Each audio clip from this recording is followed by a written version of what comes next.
Welcome back to another video. Today I'll be trying to teach you how to combo like I do, or I guess as everyone does if they're decent at the game. Alright, so there's like three things that play a part in being able to get good at PvP or comboing. So one of them is reducing, and that's basically where you don't take any knockback while fighting someone. You can't do it every hit, but you could do it most of the time, and that's if you get good enough at it. And then there's CPS, and then there's movement. So I'll start off with the CPS. So it's best, I wish I could have my client on so I could show you guys, but my Minecraft's being a little buggy right now. But basically you want to try to get in even numbers. So if you can click 8 CPS, but you're trying to get to like 10, so you're clicking like 9, just don't even try to do that. If you can click exactly on 8 CPS, for some reason it makes it to where it registers better than if you were to get 9, even though you're technically clicking faster than you really are. So me, I normally click like 18 to 20 depending on if I'm warmed up, right? So you have the CPS. There's movement. A lot of people back in the days when they were good, like Hikari or Clemston, or people like that, if you know who I'm talking about, most of them just ran straight towards their opponent. So it was a straight line. So say that was his opponent, they would just run straight towards him, right? Or like me, sometimes I'll swerve to the right, or sometimes I'll do a little move and then try to, break their camera. But a reason and why they run straight, because you're like, oh, why would I just run straight towards someone, right? Well, it's because if you can think, if I'm going this way, you see how much kind of slower I am versus if I'm running straight at them. So I'm using more of my movement to go sideways, which is going to mean they have more movement. And the more movement you have, the less KB you take. So if I'm only walking in a fight, then I'm going to take a lot more knockback than they are, and I'll probably get comboed. So you always want to be sprinting in a fight. But depending on your play style, you may not want to run straight towards him. And this is ping related, but if I have the higher ping and both of us run sideways like this, so I'm running this way, he's running that way. If I have lower ping, so I'm running 4 ping and he's running 25, I'll more than likely get the first hit because my reach will hit before his does, because it registers faster. Okay, so and then you can do kind of like a little movement like this, like a little wiggle, maybe like this, so they don't know exactly where you're going. And then you can straight line, or you can swerve to the side or something like that. But that's your main movement techniques. But I would, for most people, just run straight at them and then maybe add a swerve at the last second. That way you have the most amount of movement. And then there's reducing.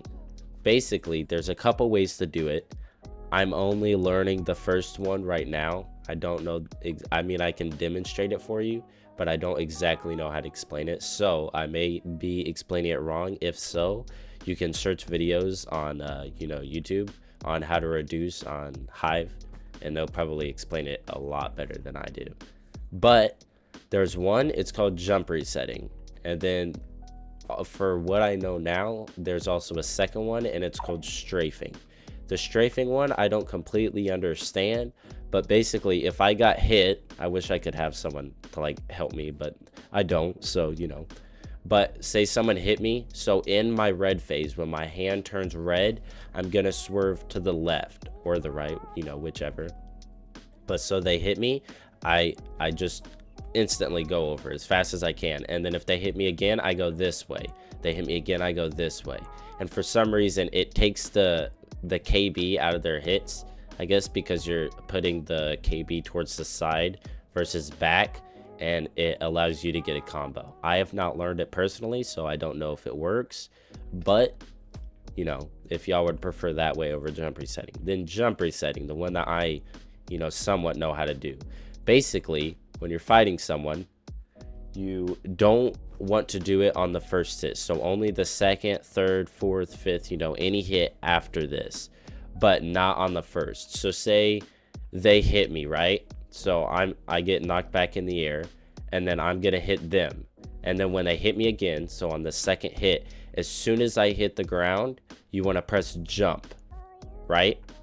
So second hit, not the first, because if you do it on the first, you may not take knockback, but because we both only moved like one block, we'll still be able to both hit each other.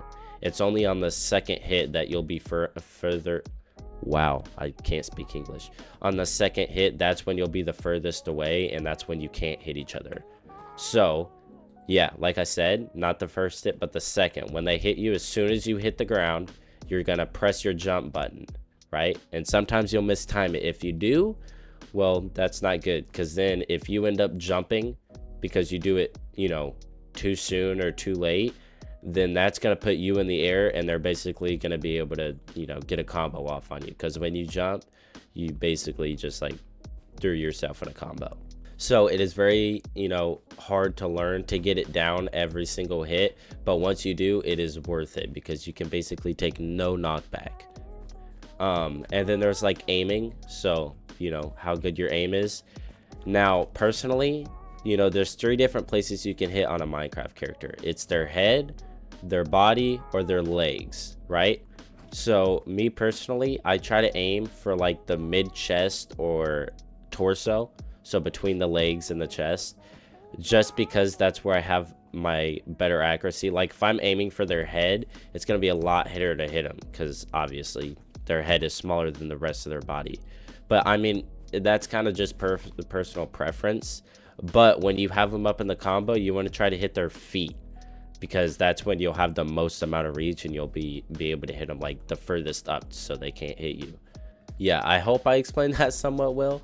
I kind of feel like I threw it all out there really fast. I do wish I could have someone to like help demonstrate it, but like I said, if you're not completely understanding it from how I'm explaining it, I would search up videos on YouTube, you know, how to reduce or how to take no KB or something like that, and they'll explain it better, because they actually have people to play with and I don't. But yeah, that's basically it. I don't have any other secret things that I do beside that, but once I do get jump resetting down, hopefully I'll be able to explain it a little bit better and have someone to demonstrate it on. But if this helped y'all out, and you know, you're gonna try to learn it and you understand my complicated instructions on how to jump reset, make sure to leave a like and subscribe, and I'll see y'all in the next one. Peace.